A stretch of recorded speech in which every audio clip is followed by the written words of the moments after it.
Assalamualaikum, selamat datang di konsultasi bareng Mas Ari. Di sini saya akan menjawab pertanyaan teman-teman yang sudah masuk di Facebook. Langsung aja kita masuk ke pertanyaannya berikut ini. Pertanyaan dikirimkan oleh Muhammad Rizky Firdaus. Assalamualaikum Bang. Waalaikumsalam.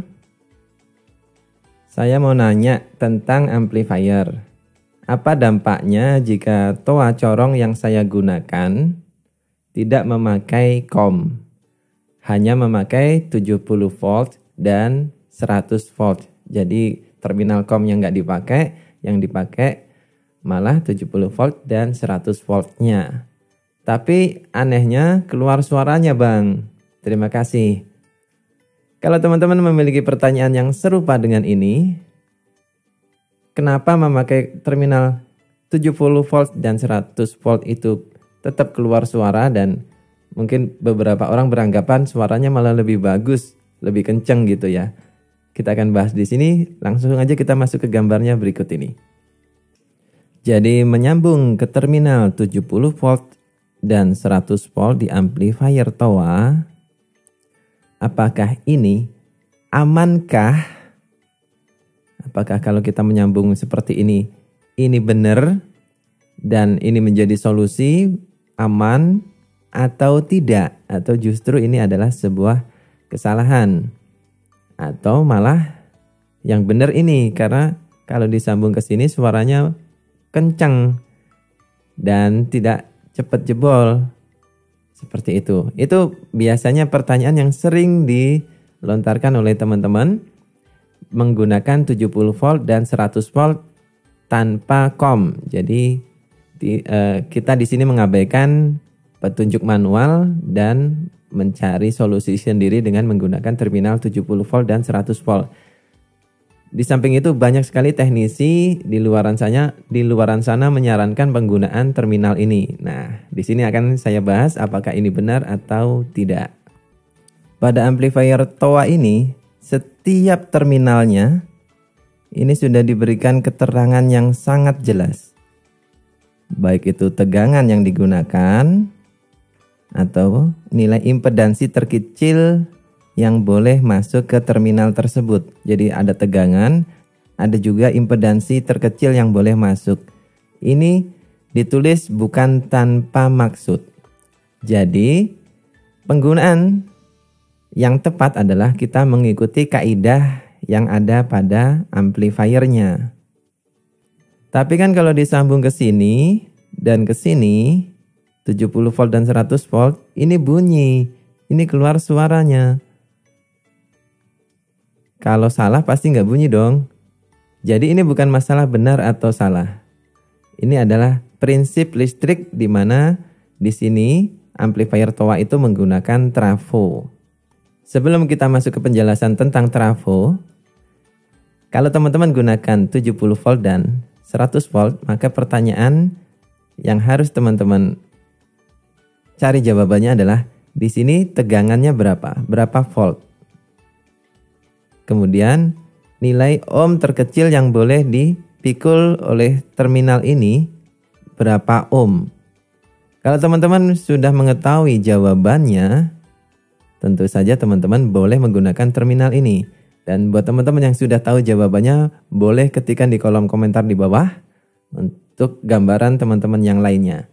Ya, kalau teman-teman tidak tahu jawabannya, di sini berapa volt yang keluar, kemudian nilai impedansi terkecil yang boleh dipikul oleh terminal ini teman-teman tidak tahu, maka hati-hati, jangan sembarangan menyambung speaker ke terminal ini karena bisa jadi nanti amplifiernya rusak.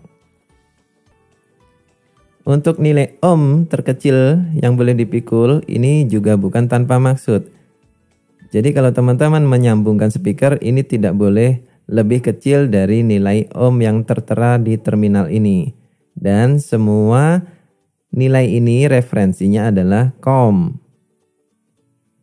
Jadi kalau kita sambung COM dan 70 volt maka tidak boleh lebih kecil dari 21 ohm.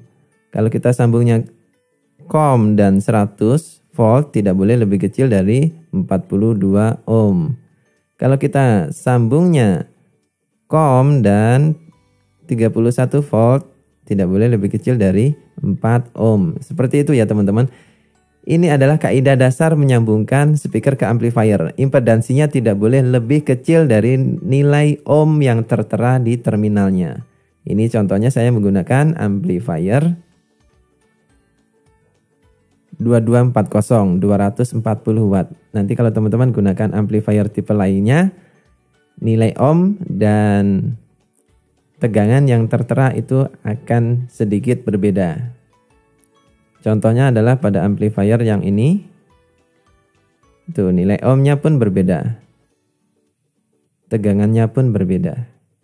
Jadi, penulisan yang ada di sini bukan tanpa maksud. Kemudian teman-teman perhatikan di sini ada garis seperti ini, berarti penyambungannya adalah COM ke terminal ini, nilai rekomendasinya adalah sekian. Nilai COM ketemu ini, nilai rekomendasinya adalah sekian. COM ketemu terminal ini, rekomendasinya adalah sekian. Nah, kalau teman-teman tidak mengikuti kaidah ini, maka teman-teman akan buta. Ini nilainya berapa? Sama juga dengan amplifier yang satu lagi tadi. Kalau teman-teman gunakan 100 volt dan 70 volt di sini, maka nilai rekomendasinya berapa? Berapa voltnya? Berapa ohmnya? Ini teman-teman tidak tahu. Sekarang kita akan masuk ke penjelasan tentang trafo. Jadi semua terminal ini terhubung ke dalam sebuah trafo OT yang akan menggerakkan speaker. Jadi nilai ini bukan sembarangan ditulis, tapi nilai ini adalah nilai kemampuan dari trafo OT yang ada di dalam amplifier TOA. Sekarang kita masuk ke trafonya. Ini adalah contoh trafo power supply biasa yang biasa digunakan oleh teman-teman untuk merakit amplifier. Pada contoh kali ini, kalau kita menggunakan terminal CT dan terminal 47 volt, ini kalau kita ukur dengan multimeter, maka nilainya adalah 47 volt. 47 volt. Kurang lebih dalam rentang batas error yang normal. Jadi 47, sekian, 47, sekian, itu masih normal. Sekarang pertanyaan saya adalah, kalau kita gunakan terminal 56 dan 52, maka nilai volt yang kita dapat berapa? Apakah 4 volt? Apakah 10 volt? Ataukah 100 volt? Jadi teman-teman, karena referensi yang digunakan oleh pabrikan trafo ketika membuat trafo ini menggunakan CT sebagai titik nolnya, titik referensinya, maka semua nilai ini sudah dikalibrasi dengan CT. Jadi semuanya ini menggunakan referensi CT. Angka-angka ini didapat dari penggunaan referensi CT. Kalau kita menggunakan terminal selain CT, maka nilai ini tidak diketahui. Apakah tidak bisa kita gunakan formula matematik, jadi ini ditambah ini atau ini dikurang ini? Jawabannya adalah tidak pasti, karena nilai ini tidak dikalibrasi. Jadi kalau teman-teman ukur di beberapa kasus, nanti teman-teman akan dapatkan hasil yang berbeda-beda. Karena memang dari pabrikannya tidak mengkalibrasi, tidak mengukur titik-titik ini. Jadi yang di quality control adalah nilai referensi CT terhadap terminal lainnya. Sehingga muncullah angka-angka ini. Jadi pabrikan akan bertanggung jawab dengan nilai ini. Ini sudah mereka cek baik-baik. Tetapi untuk nilai lain, kalau kita tidak menggunakan format standarnya, maka pabrikan tentu saja tidak menggaransi itu karena mereka tidak melakukan quality control di titik itu. Sekarang kita masuk ke trafo OT yang ada di dalam TOA. Ini hanya sekedar ilustrasi trafo OT yang ada di dalam TOA. Tentunya trafo OT di dalam TOA tidak seperti ini. Dia memiliki banyak sekali kaki. Pada contoh kali ini, di trafo OT ini memiliki COM sebagai titik nol. Ya, dia memiliki COM sebagai titik nolnya. Jadi kalau COM ini digunakan dengan 70 volt, terminal 70 volt, 7, maka nilainya akan didapatkan segitu. Kalau kita gunakan COM dengan 100 volt, maka kita akan dapatkan hasil juga kira-kira 100 volt. Nah, kalau kita gunakan ini bagaimana? 70 volt dan 100 volt. Maka tentu saja jawabannya tidak diketahui karena pabrikan dari trafo OT ini tidak melakukan kalibrasi untuk belitan ini, ya.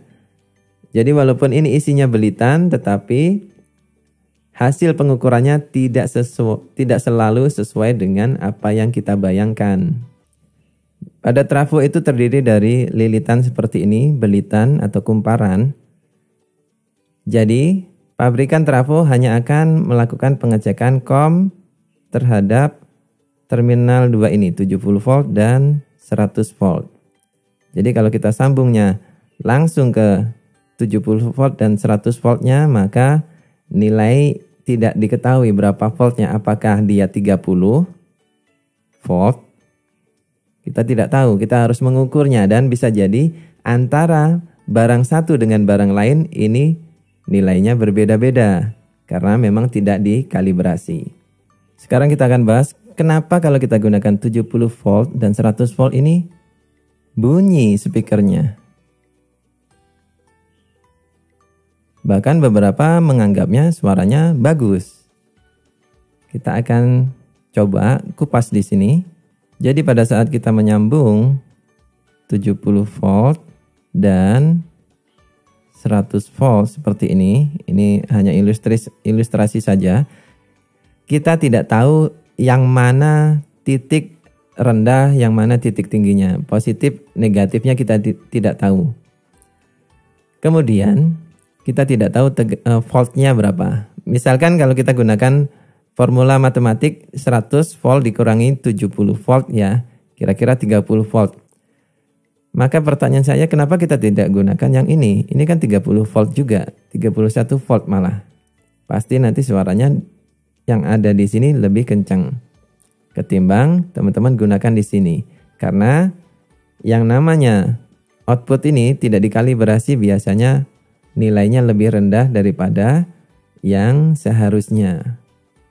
Kemudian penyambungan seperti ini hanya bunyi pada speaker low impedance. Kalau teman-teman gunakan speaker high impedance seperti ini yang membutuhkan tegangan 70 volt atau 100 volt, maka penggunaan terminal ini tidak cukup kuat untuk mengangkat speaker high impedance. Jadi kalau teman-teman nanya, speaker ini dipasang di terminal ini suaranya bagus kok dan ngangkat gitu. Itu karena speakernya low impedance. Coba teman-teman gunakan speaker high impedance di terminal ini, pasti dia nggak ngangkat karena tegangannya kurang. Speaker high impedance butuh tegangan 70 volt atau 100 volt. Kalau teman-teman gunakan di terminal ini tegangannya kurang dari 70 volt dan kurang dari 100 volt. Sehingga benar kalau teman-teman gunakan speaker low impedance, teman-teman gunakan terminal ini, dia bisa keluar suara. Kemudian penyambungan seperti itu apakah aman? Ini adalah pertanyaan yang paling krusial. Apakah aman? Jawabannya adalah tergantung teman-teman.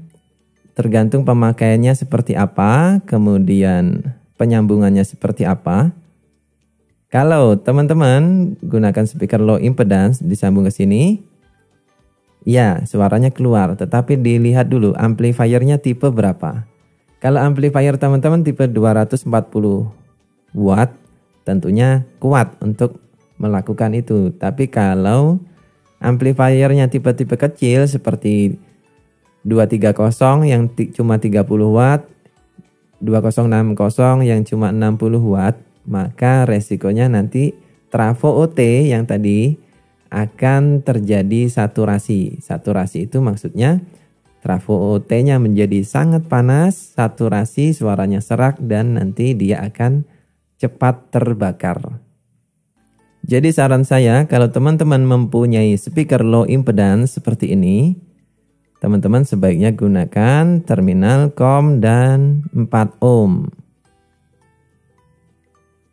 Ini sudah didesain untuk speaker low impedance dengan aman. Jadi teman-teman bisa menyambung paralel maksimal 4 speaker. 4 speaker corong 16 ohm itu kalau di total dia 4 ohm. Ini teman-teman bisa gabung di sini. Jangan di 70 volt dan 100 volt. Sekarang kita akan bahas mengenali amplifier ini dalam kondisi bahaya atau tidak itu seperti apa. Jadi kalau dia sudah mulai bahaya, dia akan terbakar. Jadi teman-teman harus tahu nih, kapan amplifier itu harus kita cek apakah dia berbahaya atau tidak. Ya, kalau dia dalam kondisi berbahaya, kita harus mengenali ciri-ciri atau alarm yang terjadi pada amplifier ini. Mari kita bahas. Saat kita menggunakan amplifier TOA, biasanya kita selalu ingin suaranya optimal kan. Kita naikin terus volumenya, naikin terus sampai ketemu bunyi feedback nguing, baru kita turunin dikit. Nah, itu biasanya jadi patokan kita untuk mencari nilai maksimalnya. Padahal belum tentu di settingan tersebut itu adalah nilai maksimal dari amplifier tersebut. Bisa jadi itu lebih dari batas kemampuannya. Nah, bagaimana teman-teman bisa mengetahui batas kemampuan dari sebuah amplifier? Maka yang harus teman-teman gunakan adalah insting pendengaran teman-teman. Apakah suaranya sudah mulai saturasi atau belum? Apakah suaranya sudah mulai distorsi atau belum? Nah, teman-teman harus mengenali. Jadi amplifier TOA itu menggunakan sistem trafo OT. Jadi apabila trafo OT-nya itu yang ada di dalam amplifier ini sudah mulai saturasi, dia akan kepanasan. Pada saat dia saturasi panas, maka suaranya akan menjadi serak atau distorsi. Mungkin di awal suaranya masih normal-normal saja, tetapi lambat laun ketika kita gunakan untuk ceramah atau misalkan untuk pengumuman atau untuk minta-minta sumbangan, biasanya kita menggunakan amplifier TOA itu selama full seharian. Di pagi hari suaranya kenceng, di sore hari suaranya tambah lama tambah serak, tambah serak, tambah serak seperti ini, dan tambah serak, bahkan suaranya bisa juga mengecil, tambah serak, padahal kita tidak merubah volume di amplifier ini. Jadi teman-teman kalau masih mendengar suara saya jelas, mudah-mudahan teman-teman masih mendengarkan suara saya jelas ya. Ini adalah saturasi pada trafo OT-nya. Ini adalah contoh saturasi yang terjadi pada trafo OT, di mana dia terjadi distorsi atau overdriving. Kita memaksa amplifier tersebut bekerja lebih keras daripada kemampuannya. Apabila teman-teman menaikkan gain terus-terusan atau teman-teman membuat volumenya setinggi mungkin, pasti nanti amplifiernya akan mengalami saturasi karena di luar batas kemampuan dia. Dan kalau suaranya sudah menjadi serak seperti itu, distorsi atau overdriving, maka kita harus menurunkan volumenya, mendinginkan trafonya, kita matikan, kita turunkan volumenya, kita nyalakan lagi, kita coba lagi. Kalau tidak distorsi, itu adalah settingan yang pas. Kalau terjadi distorsi walaupun di awal di pagi hari suaranya kencang, di siang hari suaranya melemah dan pecah, serak, maka itu settingannya melewati batas kemampuan dia. Jadi untuk tahu benar atau tidaknya, kenali itu. Jadi kalau teman-teman mendapatkan suara amplifier itu serak, itu pasti ada yang nggak beres. Itu adalah tanda bahaya pada sebuah amplifier. Demikian juga tanda bahaya pada sebuah speaker corong. Speaker corong kalau terdengar suaranya mulai serak, dia itu mau putus, teman-teman. Ya, ini harus dikenali betul-betul ini. Karena seringkali terjadi masalah amplifier rusak, jebol, terbakar, itu karena soundman tidak mengenali tanda bahaya pada amplifiernya. Demikian juga pada speaker corong, itu jebol spoolnya karena tidak mengenali tanda bahaya pada spoolnya. Kalau udah mulai serak itu udah tanda-tanda dia mau terbakar. Syukur-syukur kalau masih bisa diselamatkan, itu trafonya masih bisa digunakan lagi. Tapi kalau sudah tidak terselamatkan, dia akan konslet. Ya, trafo OT kalau sudah konslet, nanti fuse-nya putus, transistor finalnya jebol, itu merembet kemana-mana. Dan biaya perbaikannya tentu tidak murah. Teman-teman harus mengganti transistor final setnya semua, kemudian teman-teman harus mengganti fuse atau sikringnya, teman-teman harus mengganti trafo OT-nya. Jadi teman-teman lebih baik mengenali batas maksimal amplifier masing-masing. Kalau amplifiernya cuma 30 watt itu kecil teman-teman. Paling jangkauannya cuma 200 meter, 30 watt, 60 watt, 120 watt itu adalah amplifier dengan daya yang kecil. Kalau kita mau suaranya sampai jauh, gunakan amplifier yang 1000 watt. Itu bisa sampai 1 kilo. Bahkan bisa sampai 10 kilo kalau kita menggunakan susunan speaker line array. Speaker corong yang dibuat secara berurutan membentuk line array itu bisa sampai jauh. Jadi untuk jauh atau tidaknya itu tidak tergantung pada knob volume ini. Kalau kita cranking terus, kita putar terus semaksimal mungkin, itu belum tentu suaranya bisa jauh. Bahkan suaranya cuman menambah seraknya doang. Karena air pressure, tekanan udara, gelombang udara yang dihasilkan oleh speaker itu bergantung pada arus dan tegangannya. Jadi kalau cuma 30 watt ya kemampuannya segitu-segitu aja. Cuma 60 watt kemampuannya semua segitu-segitu aja. Kalau kita ingin mendorong lebih jauh, kita harus wattnya digedein, speakernya ditambah lebih banyak lagi. Jadi seperti itu ya teman-teman. Jadi penggunaan terminal 70 volt ataupun 100 volt itu bisa jadi salah kalau teman-teman mengalami masalah distorsi tadi. Suaranya serak, berarti trafonya saturasi, trafonya overload. Ya, trafo OT di dalam amplifier ini overload. Kalau itu terjadi teman-teman langsung rubah, jangan gunakan seperti itu. Tapi kalau teman-teman tidak menemukan itu dan ingin terus menggunakan terminal itu ya nggak masalah. Yang penting teman-teman tahu mana yang menjadi titik negatif, mana yang menjadi titik positif, itu harus seragam ke semua speaker. Tidak boleh ada yang tertukar. Jadi pertanyaannya simpel tapi penjelasannya jadi panjang lebar ya. Jadi seperti itu jawaban saya. Penggunaan terminal 100 volt dan 70 volt. Apakah direkomendasikan? Kalau saya tidak sama sekali. Tidak saya rekomendasikan. Saya lebih memilih menggunakan COM dan 4 ohm untuk speaker low impedance atau COM dan 70 volt untuk speaker high impedance. Kenapa? Yang penting saya mendapatkan amplifier itu umurnya lama, umurnya panjang.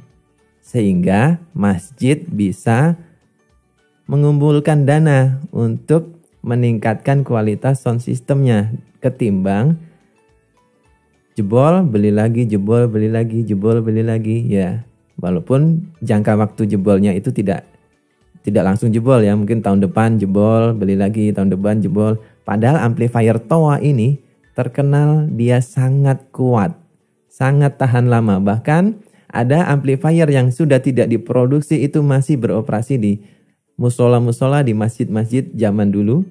Itu masih beroperasi sampai sekarang. Berarti kan amplifier ini bandel. Jadi yang penting pemasangannya benar, amplifier ini akan tahan lama. Jadi poin saya adalah utamakan amplifier itu tahan lama. Kalau teman-teman ingin suaranya bisa jauh, bisa kencang, maka yang harus teman-teman lakukan adalah bersiap-siap untuk mengupgrade-nya. Bukan memaksanya untuk mengeluarkan suara yang keras, tetapi lama-lama amplifiernya rusak. Jadi seperti itu ya teman-teman. Untuk teman-teman yang masih memiliki pertanyaan, teman-teman bisa ketikkan di kolom komentar di bawah, atau teman-teman juga bisa chatting bersama saya menggunakan Facebook Messenger di tutorial Mas Ari, nama Facebooknya. Kita akan jumpa lagi pada video yang akan datang. Buat teman-teman yang masih melihat tombol subscribe ini menyala merah, kasihan, padamkan dengan cara mengekliknya 1 kali. Kemudian kalau teman-teman suka dengan video ini, boleh dong kasih tombol like-nya, tekan klik 1 kali. Kalau teman-teman tidak suka penjelasan ini, boleh teman-teman klik tombol dislike-nya 2 kali. Kita akan jumpa lagi pada video berikutnya. Terima kasih sudah menonton video ini dari awal sampai akhir. Sekian dan wassalamualaikum warahmatullahi wabarakatuh.